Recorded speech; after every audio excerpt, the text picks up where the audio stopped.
Welcome to the fourth of my recap videos for the week.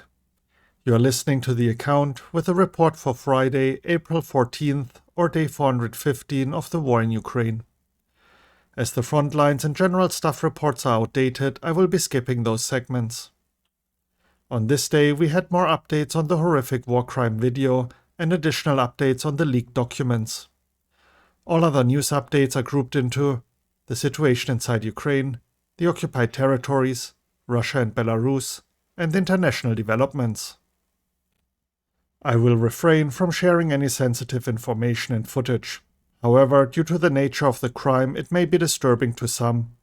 Please skip this segment if you are not comfortable with this kind of information. A look at the latest updates surrounding the surfaced Warcrime video. The Dutch Foreign Minister, Wopke Hoekstra, is appalled by the execution of a Ukrainian prisoner of war by the Russian forces, calling it a despicable and barbaric act which is a gross violation of the Geneva Conventions. Meanwhile, in a phone call with President Zelensky, the UK Prime Minister Rishi Sunak reacted to the video by condemning the inhumane execution and saying that those responsible need to be held to account. President Zelensky has thanked all world leaders who spoke out against the video of the murder. Meanwhile, the Verkhovna Rada Commissioner for Human Rights, Dmytro Lubinets, stated that the alleged executions of captive Ukrainian soldiers will not affect Ukraine's treatment of Russian prisoners of war. Now the updates on the leaked documents. The leaked documents suggest Russian commanders have over-relied on specialized units which have been put to use as part of frontline infantry formations. Those formations, like the Ukrainians, have suffered massive numbers of dead and wounded. Hungary may be secretly helping with the delivery of weapons to Ukraine by letting allies use its airspace, according to unverified US intelligence documents following their leak. One of the leaked documents describes a plan for Ukrainian pilots to fly on donated helicopters from Croatia to Ukraine through Hungarian airspace. If true, the information would not only show Hungary passing arms through its skies despite its public promises to ban such transfers, but also contradict media reports that helicopters would be delivered by land or flights to Poland. This article by the Kyiv Independent has a nice summary of the leak. I recommend checking it out. A video has emerged of the arrest of Jack Teixeira, who is the main suspect in the case of the leaked US intelligence documents. He appeared in front of a judge on Friday and has been officially charged. A look at all the minor updates out of Ukraine. Russian forces attacked the city of Sloviansk in Donetsk Oblast. 3 5-story apartment buildings were hit. So far, 8 people were killed, including a 2-year-old child, and 21 were injured. Volodymyr Zelensky, president of Ukraine, appointed Yevgeny Khamara as the head of the Alpha Group of the Security Service of Ukraine instead of Serhiy Dudzik. Ukraine's Ministry of Youth and Sports has banned national teams from competing in tournaments where Russian and Belarusian athletes will be present.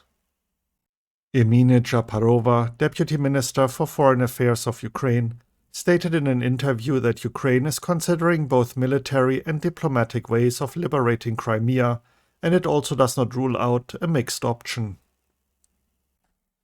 Next up, the latest regarding the situation in the occupied territories.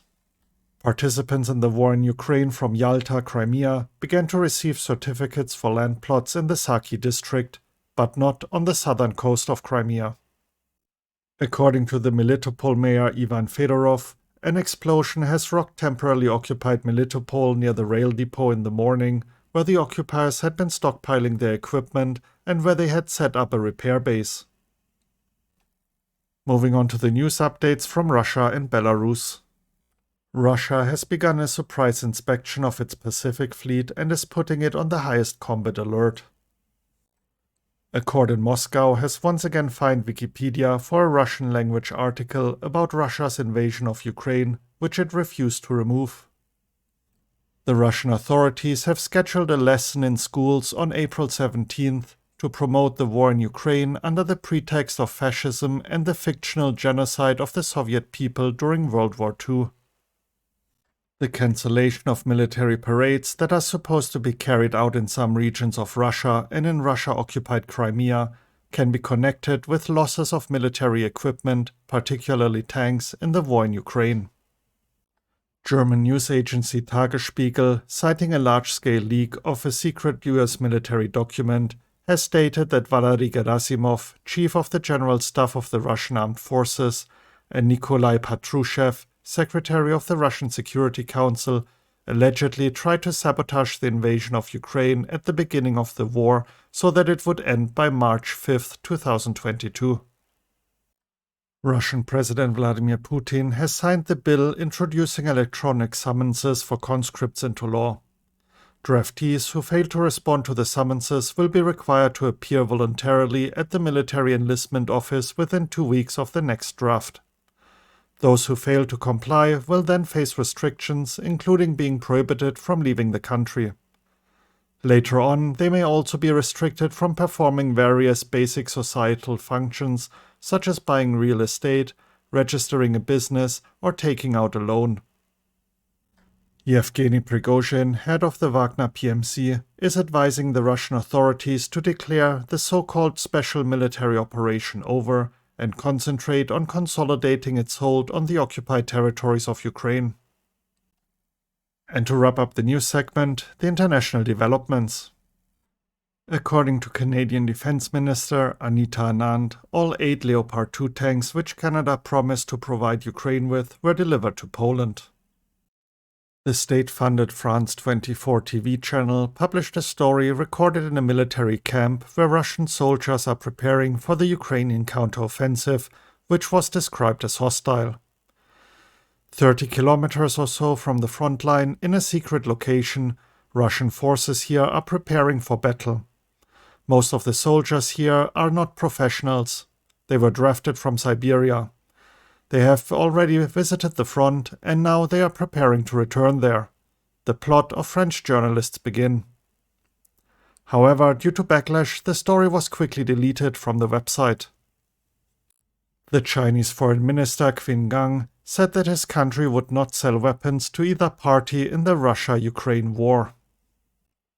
Marine Le Pen, leader of the French National Rally, believes that the best way out of the war would be immediate negotiations, as neither a Russian nor a Ukrainian victory would be beneficial for the world. If Russia wins the war, it will be catastrophic because all countries with a territorial conflict will think that they can solve it with weapons, Le Pen said. If Ukraine wins, it will mean that NATO has entered the war, because I am convinced that Ukraine, without the power of NATO, cannot militarily defeat Russia, and this means that World War III has been unleashed. According to the Prime Minister of Poland, the end of a golden age may begin for the West if Ukraine is defeated in the war against Russia. Alfred Kammer, director of the European Department of the International Monetary Fund, explained in an interview that since the onset of Russia's full-scale aggression against Ukraine and the introduction of Russia's sanctions, European countries significantly reduced their dependence on Russian gas, from 40% before the war to 10% at the current stage. And now for the intelligence report segment, starting with the UK Ministry of Defence. Russia has stepped up its offensive on Bakhmut by improving cooperation between the Russian Defense Ministry and the Wagner Group.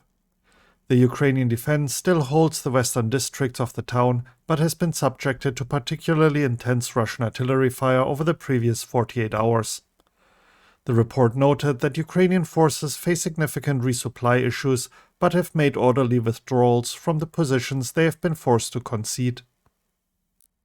A look at the assessment by the Institute for the Study of War. A senior Ukrainian official warned that Russia can reconstitute itself as a serious threat to Ukraine in the long run, despite facing severe force generation problems at this time. The Kremlin has not yet undertaken the necessary reorganization of its war effort to effectively leverage economies of scale to support large-scale Russian force generation, however. Ukrainian assessments confirm ISW's long-standing assessment that Russia cannot conduct multiple offensive operations simultaneously at this time. Russian President Vladimir Putin reportedly personally approved the arrest of Wall Street Journal correspondent Ivan Gershkovich. The Russian Federal Security Service FSB claimed to have identified the individuals allegedly responsible for assassinating mill blogger Maxim Fomin, known under the alias Vladlen Tatarsky, on April 13th. And that wraps up the recap for today. Should you be interested in details, you can find links to every article I mentioned in the description as usual. If you enjoyed the report and found it informative, please consider sharing it with others and giving me a like. Thank you for tuning in and have a great day. You were listening to The Account. Slava Ukraini.